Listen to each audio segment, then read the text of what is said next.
अंतर्राष्ट्रीय हिंदू परिषद, राष्ट्रीय बजरंग दल संपूर्ण देश भर में हिंदू समृद्धि, हिंदू सुरक्षा, हिंदू सम्मान को बढ़ाने वाली वीर हिंदू विजेता हिंदू अभियान में जुटा हुआ है। देश भर में राष्ट्रीय बजरंग दल 20 लाख नौजवानों को राष्ट्रीय बजरंग दल में जोड़कर हिंदू समृद्धि, सुरक्षा, सम्मान के काम में लगा हुआ है। इस प्रकार की ये बैठकें देश भर में चल रही हैं। राजनीतिक व्यक्ति राजनीतिक कारणों से अपने बयान देते हैं। हम किसी राजनीतिक दल के पंपलेट पोस्टर भी नहीं हैं और किसी राजनीतिक दल के विरुद्ध या उनके समर्थन में व्यवहार या आंदोलन या धरना प्रदर्शन करने के लिए भी संगठन नहीं बना रहे हैं। हाँ, धर्म के ऊपर कोई बात आएगी और संपूर्ण सनातनों के ऊपर कोई बात आएगी तो हम शक्ति के आधार पर और स्थानीय परिस्थितियों के आधार पर उसके विरुद्ध आंदोलन करेंगे, धरना प्रदर्शन करेंगे और जो संविधान ने हमको अधिकार दिए हैं वो सारे प्रयोग करेंगे। लेकिन अभी हम संगठन निर्माण में देश भर में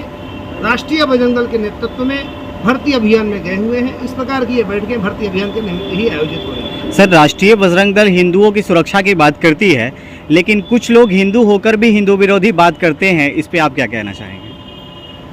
ये आदिकाल से चला आ रहा है।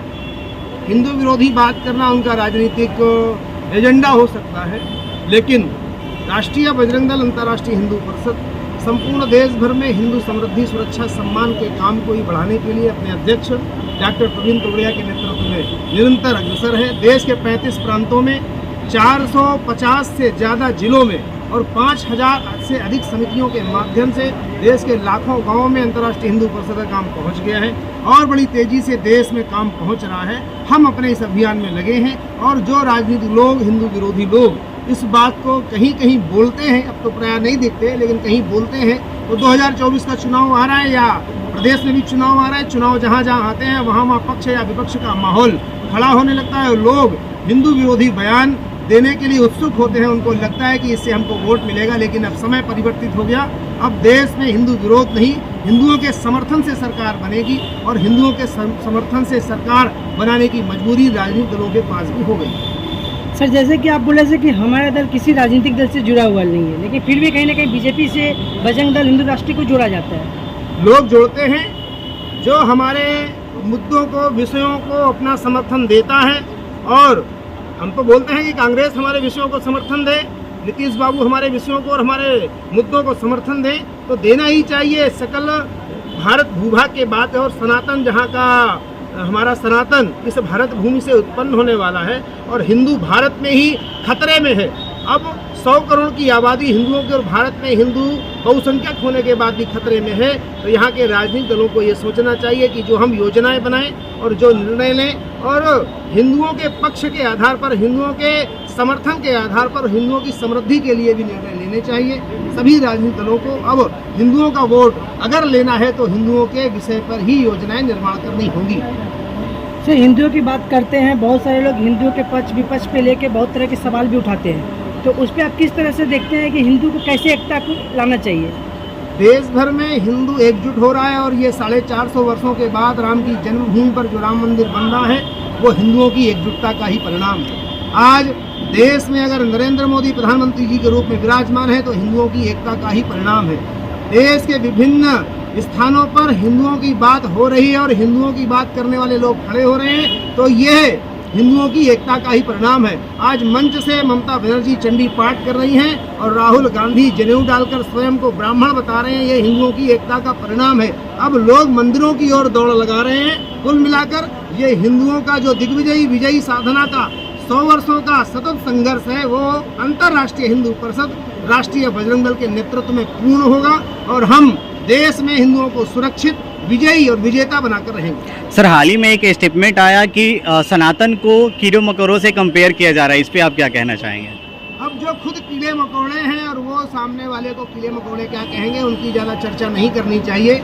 उनका विषय तमिलनाडु में अपनी राजनीति संभालने का है और वो खुद ही अपने परिवार में, अपने लोगों के बीच में कीड़े मकोड़ों की हैसियत में है, तो उनकी तुलना सनातन से नहीं कर सकते और उनकी बात भी करनी शोभा नहीं देती है। ऐसे लोग और ऐसे जो विचारों के लोग हैं वो कहीं दिखते नहीं। कहीं किसी ने कहा था, कभी किसी ने रामचरितमानस जलाई थी, लेकिन उनकी वंश परंपरा समाप्त हो गई। इसलिए जो लोग इस प्रकार के आचरण, व्यवहार और वचन बोल रहे हैं वो उनकी राजनीतिक मजबूरी होगी, लेकिन समय आने पर ये धर्म उनको ये जवाब देगा। सर एक सवाल जो पूरे हिंदुस्तान में है कि हिंदू राष्ट्र पे हर तरह से बात चल रही है, तो आप क्या सोचते हैं हिंदू राष्ट्र घोषित किया भारत जाए? हिंदू राष्ट्र है, हिंदू यहाँ बहुसंख्यक है, हमें हिंदू राष्ट्र अलग से बनाने की आवश्यकता नहीं है। भारत हिंदुओं की जन्मभूमि है, मातृभूमि है, पुण्य भूमि है, मोक्ष भूमि है। हमारे देव, हमारे देवता, हमारे भगवान, हमारे अवतार सब इसी भूमि पर हुए हैं।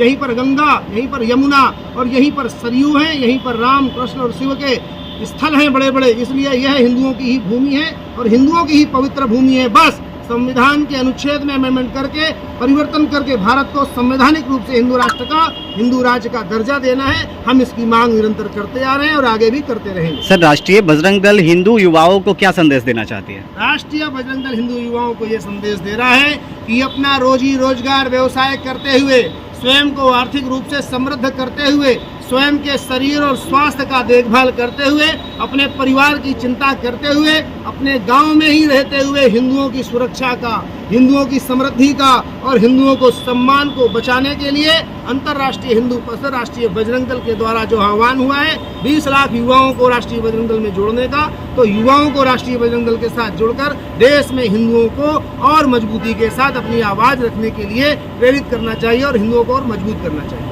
हिंदू के खिलाफ बोल रहे कुछ हिंदू नेता लोग हैं, वो भी कहीं न कहीं सनातन को अपने तरफ से लेते हैं। जब इलेक्शन आता है तो जनेऊ पहन के अपने आप को सनातनी बताते हैं। इस पर आपका क्या कहना है? ऐसा है, इस प्रजातंत्र का गुण कहिए या दोष कहिए, चोर से चोर उम्मीदवार भी, भ्रष्ट से भ्रष्ट उम्मीदवार भी अपने जब मैनिफेस्टो में घोषणा पत्र में लिखता है कि कर्मठ सुयोग्य न्यायप्रिय उम्मीदवार को ही अपना वोट दें, भले वो कुछ भी पीछे करता हो। उसी तरह से वो जब बोलने वाला नामांकन करने भी जाता है, अपना नॉमिनेशन करने जाता है, तो मुहूर्त दिखा करके, किसी देवी देवता का पूजा करके, किसी साधु संतों का आशीर्वाद लेके जाता है। और ये सबसे ज़्यादा बंगाल में होता है। मैं अभी चेन्नई होकर के आया हूँ।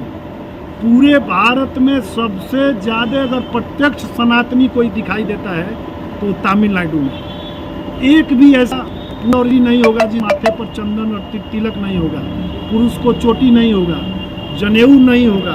और सबसे ज़्यादा भारत में अगर कहीं वेदपाठी मिलेंगे तो तमिलनाडु की धरती पर मिलेंगे। इसलिए ये सस्ती लोकप्रियता के लिए ऐसा सब करता है। इसलिए समय आने पर वो सब उसका सत्यानाशी होना है और निश्चित हो भी रहा है। आप देख ही रहे हैं, रावण भी हिंदू था ना, वो अपना कर्म बदल दिया तो 1 लाख बेटा 1.25 लाख नाती डाके घर दिया न बाती, हम लोग सुनते हैं ना, वही होने वाला है इन लोगों के पास भी। और चूंकि रावण उन लोगों के नज़दीक था, इसलिए थोड़ा रावण की गच्छौधी उनको मारती है। धीरे धीरे इधर से जब राम अब अयोध्या में स्थापित हो रहे हैं, जब जाएंगे तो सब ठीक हो जाएगा।